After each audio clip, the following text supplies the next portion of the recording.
Ah, ça y est, les bisous sont aux commandes. Qui va réussir à se tailler une place et sa part du gâteau pour s'installer dans le groupe France? Parce que Galtier nous a quand même envoyé un petit message la dernière fois après la Coupe du Monde en nous disant oui, 80 ou 90% de l'effectif sera présent pour la prochaine Coupe du Monde.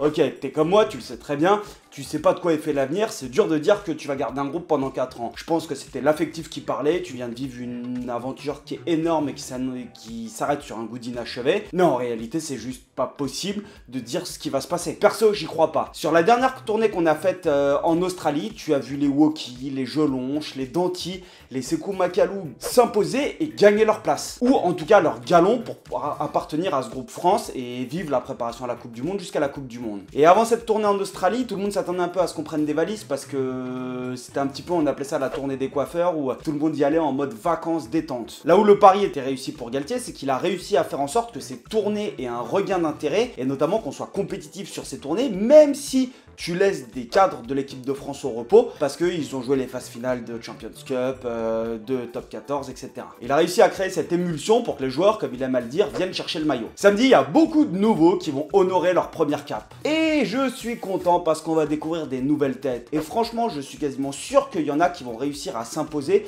en fait, comme des leaders. Pour petite information, l'Argentine, elle ne nous a plus battus en test match depuis 2016 quand même. Et par curiosité, je n'avais aucun souvenir de ce match ni de la composition. Et donc je suis allé jeter un coup d'œil sur internet et devinez quoi, j'ai vu qu'il y avait, c'était pas la tournée des coiffeurs, hein, il y avait quand même des cadres. Il y avait Winnie Antonio, Baptiste Serin, Gaël Ficou, Jonathan Danti, François Trinduc et quelques joueurs moins expérimentés que j'avais totalement zappé. Julien Rey au centre, Jules Plisson à l'ouverture, Julien Deledevedec avec William Desmottes en deuxième ligne. Et ben c'est un peu comme l'équipe qu'on va voir, on a des pseudos, enfin des habitués au rassemblement du 15 de France qui ont quand même pas mal matché avec et des petits nouveaux. En première ligne, on commence avec Jean-Baptiste Gros, donc pour moi c'est valeur sûre comme Gaëtan Lamotte au talon, et Georges-Henri Colombe. Perso, l'année dernière, Georges-Henri Colombe, je l'avais trouvé énorme sur toutes les phases finales de Top 14 et de Champions Cup, et j'ai beaucoup aimé ses entrées contre le Pays de Galles et l'Angleterre pendant le tournoi Destination 2024. Alors juste sur ses entrées, il a pas matché énormément, il est rentré 30 minutes et 20 minutes, il a pris 50 minutes de temps de jeu effectif, et je vous avoue que ça fait zizir de le voir prendre son temps de jeu, parce que c'est un client quand même. Hein. En seconde ligne, Hugo Oradou, digne fils de David Oradou. Lui, il a beaucoup enchaîné à Pau cette saison. Champion du monde avec le U20 l'année dernière, il a disputé 22 matchs entre le Challenge et le Top 14. Et il y a un peu de la moitié des matchs sur lesquels il a été titulaire. Et fait intéressant, c'est qu'il n'a joué qu'un seul match dans son intégralité contre les Dragons en Champions Cup. Sinon, il n'a pas terminé un match, il n'a jamais joué 80 minutes. Tu me diras, il y avait quand même de la concurrence à Pau. Hein. En seconde ligne, il y avait des clients. À ses côtés en seconde ligne, on devrait retrouver Baptiste Pesanti, qui lui a déjà matché avec l'équipe de France, mais il y a 4 ans. Il a joué 4 matchs pendant la Autumn Cup, là où les internationaux ils étaient limités en nombre de matchs, et sur cette fameuse tournée en Australie où lui, il n'a pas réussi à tirer ses épingles du jeu comme Woki, et derrière ça a été le néant pour lui en équipe de France. En troisième ligne, on a un mec à 4 sélections, qui est plus tout jeune, mais qui fait une belle saison, c'est Judicaël Cancorier. Il a quand même plus été invité en équipe de France depuis 2018, et là, pouf, allez vas-y, viens de faire plaisir. Et à ses côtés, on a le jeune Oscar Gégou. Lui, il a purgé sa suspension pour avoir confondu le pot de farine avec les lignes du terrain, et ça me fait tellement plaisir de le voir enquiller. Champion du monde avec les U20, et pouf, il a cru que quand t'étais pro, tu pouvais faire ce que tu voulais, bam, aux oubliettes pendant un an, et derrière, faut réussir à la gravir la pente. Hein. Et à ses côtés, Jordan Joseph en 8. Ça fait longtemps que moi, en tout cas, perso, je l'attends en équipe de France A, si on peut dire, parce qu'il était vraiment au-dessus dans les catégories jeunes. Il jouait à Massy quand j'entraînais au Stade Français, autant te dire qu'il t'a cassé les dents tout le temps. Derrière, en U20, il était au-dessus, et c'est le genre de joueur qui, quand il est passé pro au Racing, il a pas réussi à franchir le cap. Alors l'effectif du Racing était solide, mais c'est pas parce que tu joues en U20 que tu vas forcément t'imposer en pro. Et donc pour se relancer, il a été prêté à Pau, où je pense que Piccheroni a fait un super boulot, il lui a remis le pied à l'étrier, etc. Du coup, Pau a voulu le signer, et le Racing a dit...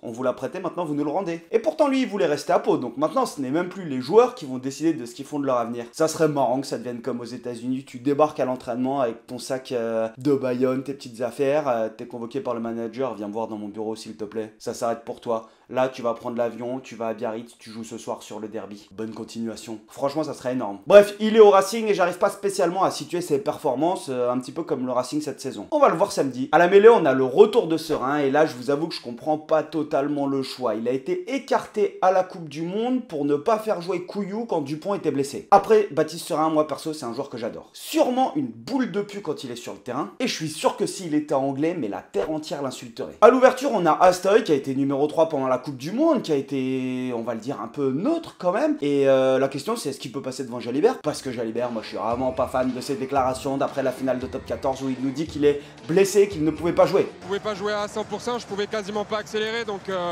pour moi c'était compliqué, mais voilà, j'ai pas envie de me plaindre.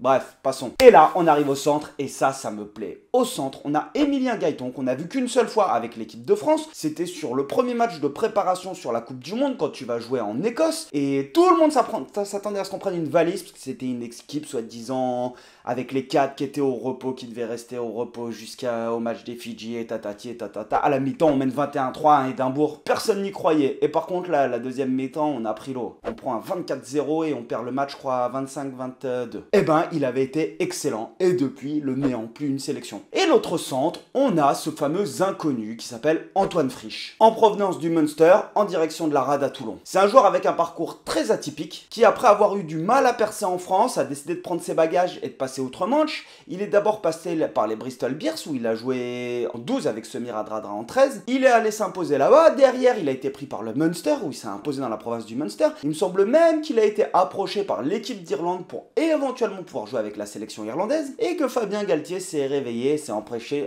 de le verrouiller. Du coup, on n'a pas du tout l'habitude de son style de jeu et de le voir jouer en France en top 14 et on va réellement le découvrir directement en équipe de France. Alors, il évolue quand même depuis 2 ans, il peut jouer 10 aussi, mais il évolue plutôt au poste de 13 et je suis curieux de voir l'association avec Gaëton qui jouait 12 en U20, mais en pro, il a plus tendance à jouer 13 et la différence avec le profil de Danty, ça se joue à 10 et 20 kilos près respectivement par rapport aux deux joueurs qu'on va avoir au centre. Et donc je suis un petit peu curieux de savoir en fait comment est-ce qu'on va, quel type de jeu on va proposer pour ces joueurs qui n'ont pas le même profil que Danty. Pour moi, Antoine Frisch qui mérite une vidéo à part entière sur lui parce que j'aimerais bien le découvrir, mais toujours pareil, c'est si ça vous intéresse, vous me le dites dans les commentaires et j'essaye d'envoyer la vidéo et sinon... Aux ailes, on a Théo Atisogbe qui lui a profité de la Coupe du Monde et s'est imposé à Pau en tant que titulaire. Et de l'autre côté, on a Leicester Etienne. Il me semble qu'il a 10 ans de plus, Leicester Etienne. Et je vous avoue qu'il fait des très bons matchs au Stade Français, mais je sais pas pourquoi. Moi, je m'attendais pas à le voir en équipe de France et je pense que c'est une très bonne chose. Je suis juste archi content pour lui. À l'arrière, on a Léo Barré que je vous avais présenté avant le tournoi de destination. Moi, c'est un joueur que j'adore et franchement, ça va faire zizir de le revoir jouer. En 16, on a Teddy Bobigny. En 17, on a Tao. En 18, on a Tao. En 19, et ben on l'attend tous, c'est notre bébé Tuilagi. En 20, Guillard. En 21, Nouchi. 22, Couillou. Et 23, Jaminet. Après, la compo n'est pas encore sortie, hein. C'est juste ce qui est dans les tuyaux. Et vu qu'elle sera à 20h et que je serai à la fête de l'école avec mes enfants, je ne pourrai pas. On arrive à la fin de cette vidéo. Pour ceux qui veulent voir le match, c'est malheureusement sur Canal+, et c'est payant, mais franchement, ça va être un joli match. Je vais envoyer un débrief, évidemment, mais avec des captures d'écran, parce qu'on n'a pas le droit d'utiliser les images de Canal. Si vous avez des questions, n'hésitez pas à me les poser en commentaire, et on se revoit bientôt. Topette l'ami.